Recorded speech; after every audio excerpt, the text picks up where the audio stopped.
Hello, everybody out there in various lands across the interwebs. We should be, I can't promise, but we should be. We're definitely live on YouTube. I see that's all good. We should also be live on Twitch. And we are live, of course, on Discord, which is starting to grow on me as more awesome than I gave it credit for. So kudos to that. I'm not going to spend too much time today. I just wanted to kind of give an update more for the show, but also for the state of the industry at large. And just FYI, I'm strongly considering going into kind of this weekly update video cadence strategy as opposed to the kind of one offs, unless it's a specific crypto that I'm talking about, where I would just go ahead and do it.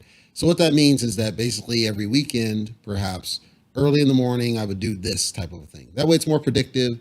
People can find it, people can know what it's doing, people can know what's going on, and I can do it there. I'm strongly considering this, have not committed, but that would be something I would think about.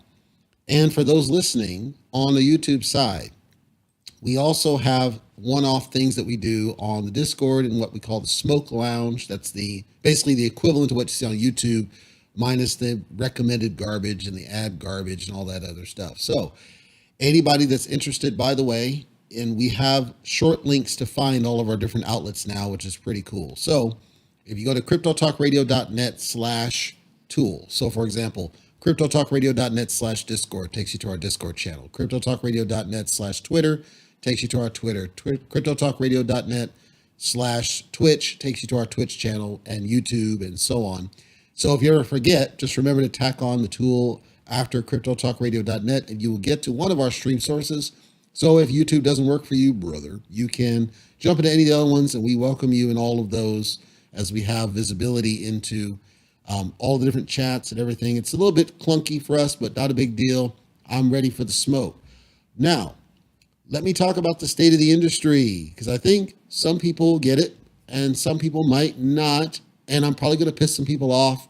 You know me, I'm a straight shooter in a world of sensitivity. Let's just jump right into it. I'm pulling up CoinDesk, coindesk.com if you want to follow along. The reason I say that I'm a straight shooter in the world of sensitivity and I'm going to be probably pissing people off is because a lot has been said about what's going on with the price movement and the sentiment and everything else. And I'm not saying that they're wrong. That's not what I'm saying. I'm saying that there's a little bit more to it from my perspective, and this is just my perspective. I am not presenting myself as a super expert or any of that. So please don't assume that I am saying that I have a definitive source. I'm going off what I see, and others will disagree. That rhymes. So Bitcoin, everybody knows, has been crashing. It finally went below 20,000, as you can see there, and that's fine. I think what's missing, in my opinion, is there's a little bit more to this, right? So many people think that this is even not the correct price and it's going to continue to go down. I'm pretty sure that it is. I'm more concerned about the reasoning behind it and the effects on other things like Ethereum, for example. And if we look at our 24-hour low, we can clearly see that it actually got as low as like 18,000 at a point and then jumped back up and then went back to 20. And it's been kind of hovering here. And people are suspecting it's testing the bottom resistance. Now, we might see that it goes dramatically lower than where it is right now. Some people are even estimating that this business goes literally all the way down to the cracked on bottom, which would be, yes, that's possible. Yeah, I don't have any reason to think otherwise, but do I think that it's going to do that? No. Could it do that? Absolutely.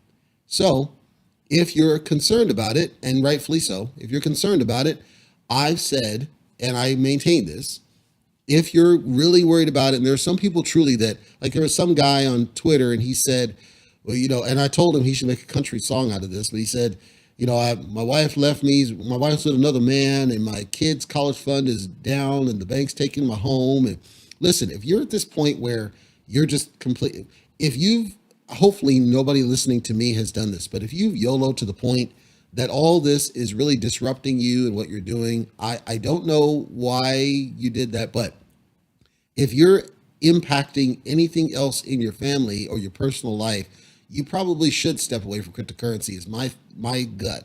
I would not want anybody jumping all in on something because this can happen.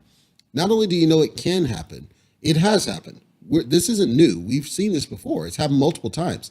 Bitcoin has crashed on multiple occasions, stemming all the way back to its 2011 and 2012. It was crashing all the way down to pennies at points. We know it crashes. What we didn't know is as more people get into cryptocurrency, how far can Bitcoin go up and down? But we expect that it's going to have these peaks and valleys. My gut tells me that a lot of people suspected that Bitcoin wasn't going to crash to this degree.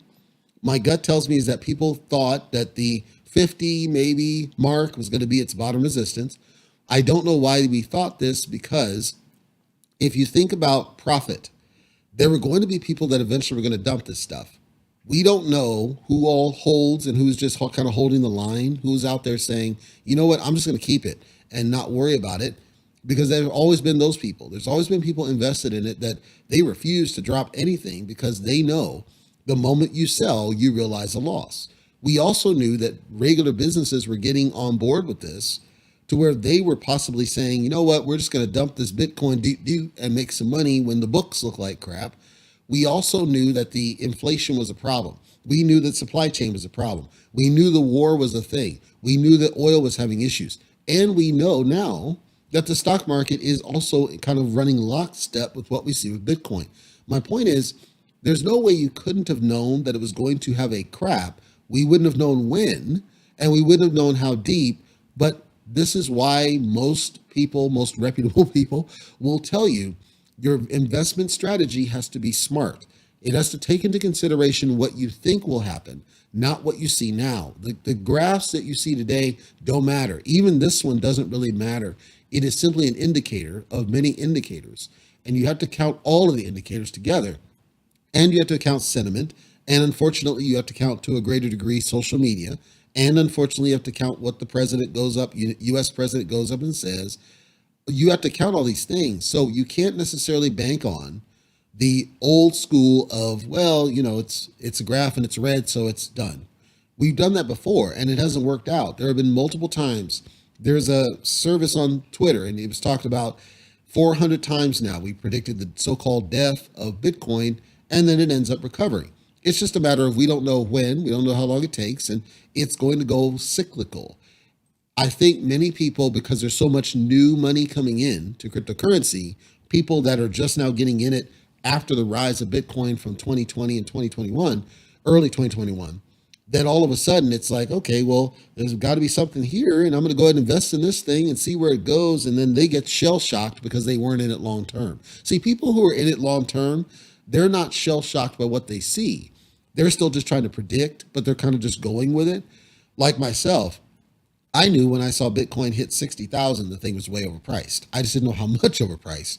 Even now, I don't know what its real true price point should be, because I know there's still an interest in Bitcoin. I know the volume is still high on Bitcoin. I know that the appeal of Bitcoin as a store of value is still there, but I don't think we're ever going to get to that point unless we figure out a better way of valuation. I don't think that we're going to get there anytime in the next 5 years for sure. That means we have to accept it as cyclical. We have to accept that it's going to go in these peaks and valleys. And another point was made on social media that we have to account the impact now of central banks on what we see in the price movement for all these tokens, because all of the tokens, all of them, Ethereum, all of them, at some level linked to Bitcoin. So if the central banks are influencing Bitcoin to some degree, that means cryptocurrency in its current form is going to be influenced. There's not really much you can do about it, except create your own investment strategy. Whether you are go to my three categories of investor. You're either the FOMO investor and all you do is react to the graphs. Well, right now, you're not doing much, and you're probably doing the opposite of what you're told to do, which is you're dumping everything out because you see red. That's the FOMO investor. There's the gambler. The gambler is the one who's just going to go after anything that they think can make any profit, whether it's the pump and dump quicks or it's a long play like the shorts and the longs that happen on the centralized exchanges, like the shorting.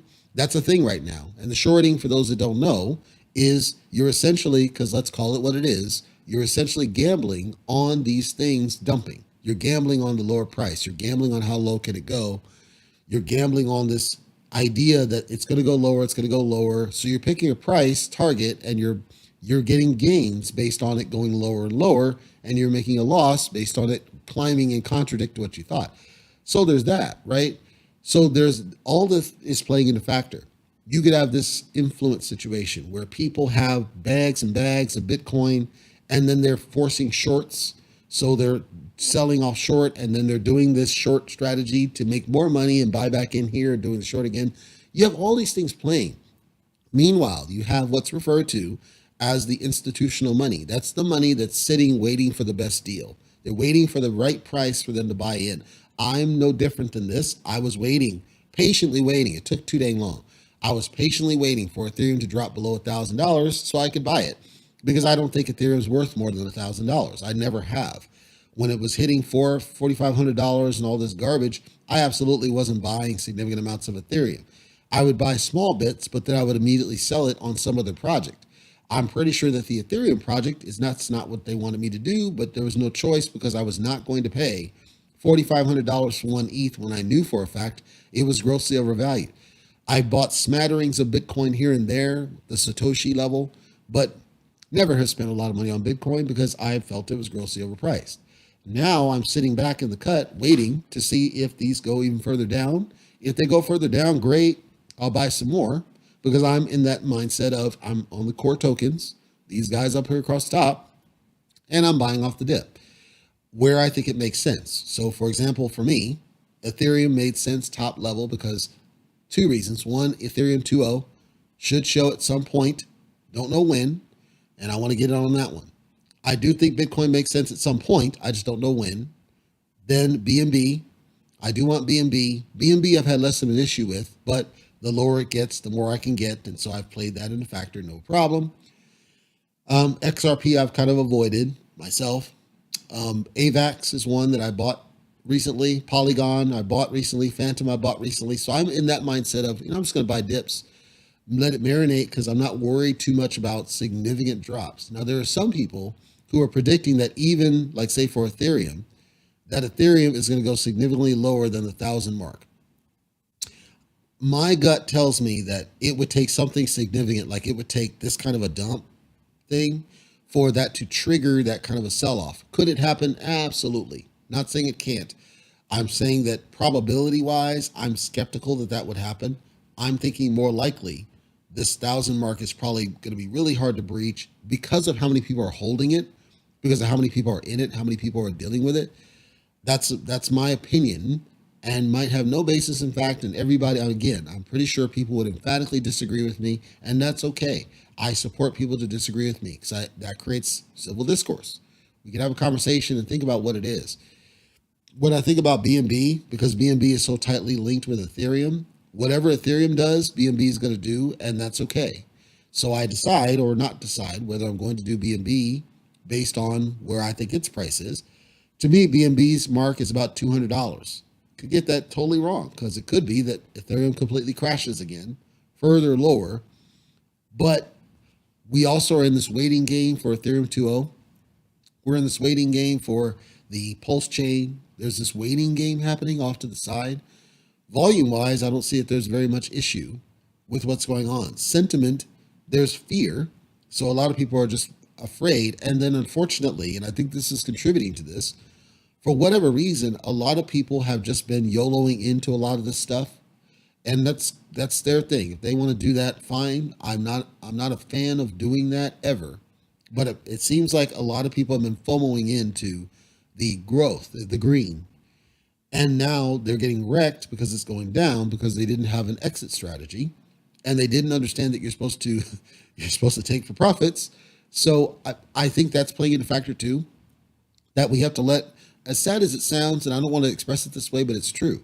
We kind of have to let people get wrecked to flush it out. We kind of have to let people just get wrecked out to hit that bottom, whatever that bottom happens to be.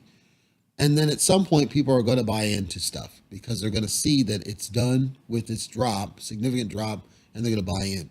If you look at time held almost 2 years. So with Ethereum, at least, it's not like people were pumping and dumping it at all.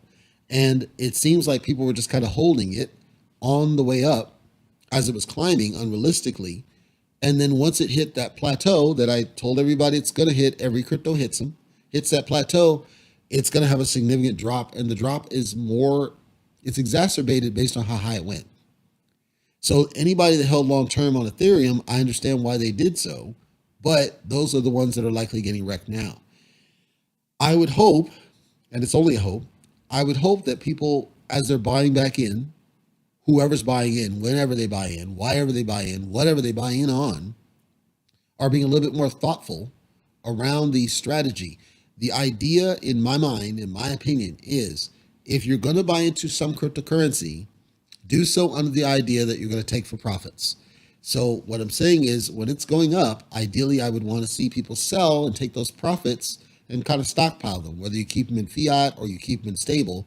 Just be careful about your stable, obviously, so you don't get to UST. But you're taking profits as something climbs. You don't just sit on it endlessly. And I said in one of my older videos, and this was, I believe, around the Safe Food Diehards, I said that you got to break, in my opinion, you have to break this narrative that everybody in crypto has kind of beat you up with, of this hold, endlessly holding, you'll be a millionaire. Could that happen? Yes, but you're at that point gambling. You're gambling and you're basing that off of things that you're not aware of. The central bank influence, the influence of the supply chains, the influence of wars, the influence of all these different things. We're in a different world. I don't believe that you can argue a hold strategy unless that token has done a perfect job of persisting value. And none of them have. Even Hex is on its all-time low. That's not its fault. My point is the hold strategy only makes sense if you are 100% confident in the project. You know it's not going anywhere. You know it's going to come back up, which is why I'm fine with doing that with these core tokens if it makes sense long term, like the people that are still holding on the Bitcoin side. People that had Bitcoin that they bought in on at like $5,000, well, they're like, well, yeah, I lost, but I'm still up from where I was if they were smart about it. If they were smarter about it, my point is they should have taken for profits. The whole time on Bitcoin average is 3 years. That tells me that the vast majority of them were smart and they took for profits. Because remember, Bitcoin's been out for over 10 years at this point. So good. I'm glad to hear if people on the Bitcoin side were smart enough to take for profits on the way up and get out. But could be that some people just dumped off the red, and that would not be good because all they're doing is making it worse on themselves and everybody else. Everybody that's looking at the graphs, and I've said it multiple times, I would recommend not just staring at the graph because all it's going to do is piss you off because we know that it's still tumultuous. I would not stare at graphs. I wouldn't care. I would put up alerts on whatever you have as an investment so that you're notified when things are happening, and then you can take appropriate action based on whatever it is, whether it's a red and you decide to buy more or you decide to sell, whatever you choose to do. I would stay away from the graphs because the graphs are just going to piss you off because a lot of it's stuff you don't know, right? You don't know if it's a bank doing it or big business doing it or some senator doing it. You don't know any of this stuff. And so you're feeling like you're out of control in some ways. You're losing the power of your own investment. That's the risk of cryptocurrency. Not just the risk of cryptocurrency, but also the risk of the stock market too, because the stock market has the same issue right now. And neither of them are going to be in a recovery mode until we hit that core bottom. If you're one of those that is simply banking off of the rise, meaning you expect strongly that it's going to go back up at some point, your strategy mindset is to buy off the dips. I'm not disagreeing with whether you do or don't buy off the dips. I'm saying that if you choose to buy off dips, my recommendation, and it's only a recommendation, is to focus on core tokens up front. Remember, the more of the core tokens you have, you can use those to buy into whatever the project at whatever point you choose. If you just fiat straight over to the other tokens, you're basically putting yourself at a loss fresh out of the gate right now. These, especially Ethereum and BNB, AVAX, Polygon, Matic, Phantom, these gas tokens, quote unquote, to me, make the best sense in this kind of a disruption because they can never lose their functional value. That being that you use them or can use them to buy into other projects when it makes sense for you. You'll never lose that. And you'll be able to get more of it in this time right now. If we remember how gas was for Ethereum in particular and how high the gas was going at significant points of the year, think about if you had been able to get more Ethereum that you could have available when the gas started jumping, right? So it's like it has its own store. It has its own present value. Bitcoin's a bit funnier because Bitcoin doesn't directly connect to any of the other stuff. But Bitcoin can be used to purchase the others. It just doesn't make any sense unless you're on a centralized exchange. So Bitcoin to me is more value if you plan to do more centralized exchange trading off of it. That's where I see it makes sense. Or you're going to use it as a long-term store of value. Ethereum makes better sense. BNB makes sense. And these make sense when you know you're planning to buy into other projects and you need that gas token in order to be able to do it. Then you're able to get into those tokens on the cheap and get more of it so that it offsets think of it just like with our inflation situation, right? You'd have to have more available to get more gas than you could have before because the price is higher. So that's my thought process on how those work. The other thing I'll leave you with, just as something to think about, If everything is correct as we project, which is that we just have not hit the bottom yet. People keep saying we have not hit a bottom and it's going to go significantly down. And all these patterns tell us that it's going to go even further down. If everything is correct, you've got a couple choices and they're easy choices. Choice one, you do nothing and you wait for it to go further down. Sure, that makes perfect sense. You're insulating yourself from the risk of short-term loss. Choice B is you just buy off dips on the way down. However, your value of it goes down, of course, of what you hold until it decides to go back up. That's a strategy you could do as well. If you're holding right now, you could sell at the loss. That's fine. If you've chose that, crypto isn't for you and you can't deal with the volatility, because some people can't deal with the volatility of this, that's perfectly fine too. Consider that no matter what you do, it's perfectly okay as long as it's you making the decision to what you do and why that makes sense for you, not somebody else influencing your decision A or B. You can choose either. You can choose to get completely out of it because you can't deal with the volatility, and that's perfectly fine, perfectly safe. You can deal with a situation where you say, I'm going to just buy dips because I'm not going to worry about it. You can deal with a situation where you are selling off, and that's fine too. Like all of these are perfectly acceptable, perfectly okay, perfectly everything. I'm saying, in my opinion, personal opinion, and might not, in fact, I'm pretty sure it's not shared by anybody else, that I've never believed in the idea of letting somebody else like a CNBC or something tell you what to do with your money. And rather you just make your own decision for your own reasons and for your own purposes and figure out what you do from there. Go on with your own life and make sure you take care of yourself first. Don't get hooked into this. Don't get stressed over it. I know it's hard because if some people have YOLO'd in and now they've created their own stress because they YOLO'd in and they see that everything is on the outs and they don't know when there's going to be a light at the end of the tunnel.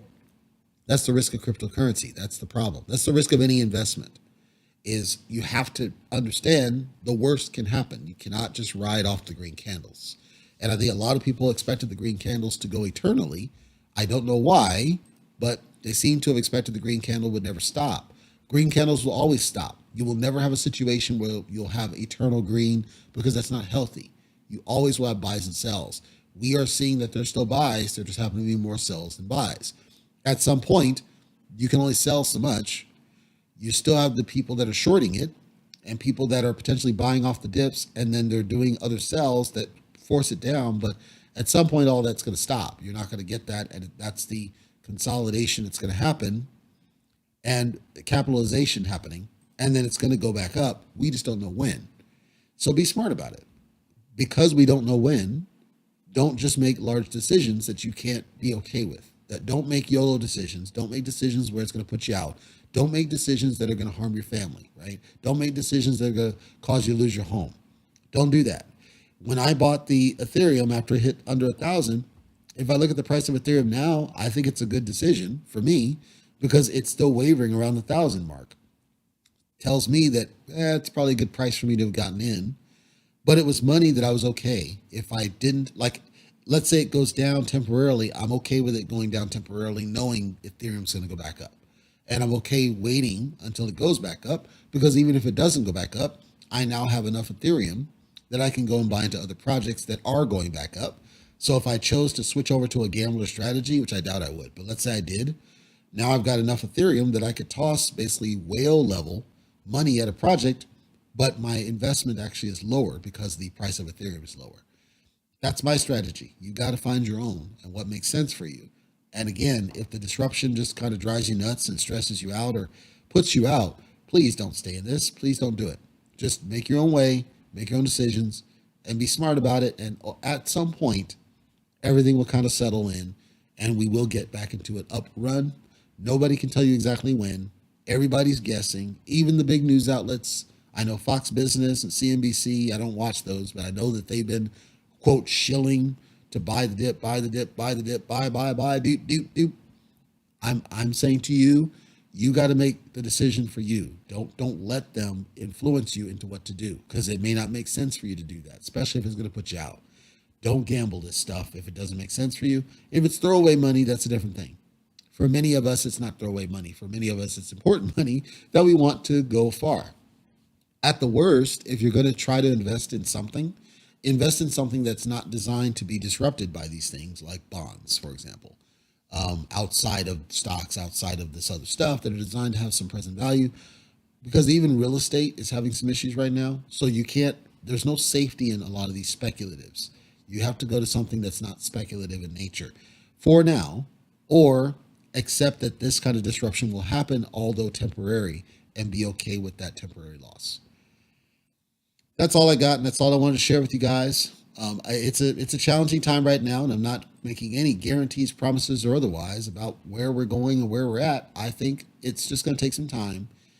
And I also believe firmly, in my opinion, that we are close. I believe we're close to that bottom. I don't think we're going to go significantly lower than where we're at. I could have that way out wrong, folks. It's entirely plausible I'm way out wrong, because nobody can tell you. Nobody can tell you where we're going, where we're at, or why. Nobody can say. It's not for any of us. We don't have some of the big players have insider information, but none of the people on YouTube have inside information. We are reading the patterns. We're reading the sentiment. We're reading the past. We're looking at the numbers, and it tells us a thing. That thing is shifting, though, because there's so many other variables coming into play that are causing a problem in what it is that we see. It's disrupting the data. So it's not as easy to predict like it should be. We're also going off of the unknowns. So ETH2O is an unknown. That one's going to spur positive simply because it lowers gas, it's got positive sentiment, it's more efficient, and it's been a long time coming. That's going to spike. We don't know how much, because Ethereum's still affected by Bitcoin. Bitcoin's not going to change. So Bitcoin is still going to have some disruption, but could be that more institutional money just pulls the trigger. If they see that it wavers around 19,000-ish for a sustained period, they might start pumping into the thing and going higher. That's possible as well. There's so many unknowns with this, folks. That's why I say stay safe and don't just make random YOLO decisions. If you can avoid it, please don't do that. Just be smart about it. Take care of yourself. Take care of your family first and foremost. And most importantly, nobody can tell you the exacts. Nobody can tell you exactly what's going to happen with any of this stuff. You simply have to create your own strategy and manage your own risk, and just deal with it, because this is not unusual. We've gone through it before. We will go through it again, and it's going to be this cyclical thing. And truthfully, some people can't deal with that. Some people can't deal with the volatility, and that's okay as well. I would not want people to stay in it that say, I can't deal with this stress. Any questions, please ask before I wrap up here. And I'm going to check our chats just to make sure I didn't miss any, but I don't think I did.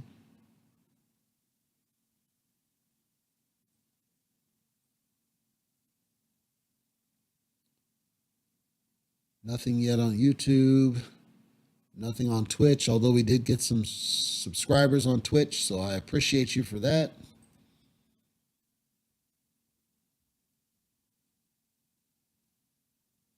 Nothing in the smoke lounge, but it doesn't tell me if people subscribe, so I'll check that later. And looks like no chats on the YouTube side. Great. If anything comes to you, feel free to leave the messaging for us in the comments under the YouTube channel, and I'll do my best to get you an answer. As well, if you're on our Discord site, feel free to leave them in the general channel, and I'll get to you and get you some responses on those. And then again, any feedback's appreciated at cryptotalkradio.net under contact about how we're doing and whether you'd like to see this as a continued thing every week to just kind of talk about the state of the industry and our thoughts, where we're coming, understanding that nobody can tell you the exacts, but we can always give you our opinion where we're at. And we appreciate everybody that's joined in here live. We also thank anybody that dials in after the fact, because we enjoy doing what we're doing, and we'll continue doing what we're doing for as long as we can do it. And we're now going to spin over focus to our triad membership. Check that out if you're curious of what I mean by a triad, because we're doing big things over there. That's on cryptotalkradio.net. I'll see you guys when I see you guys.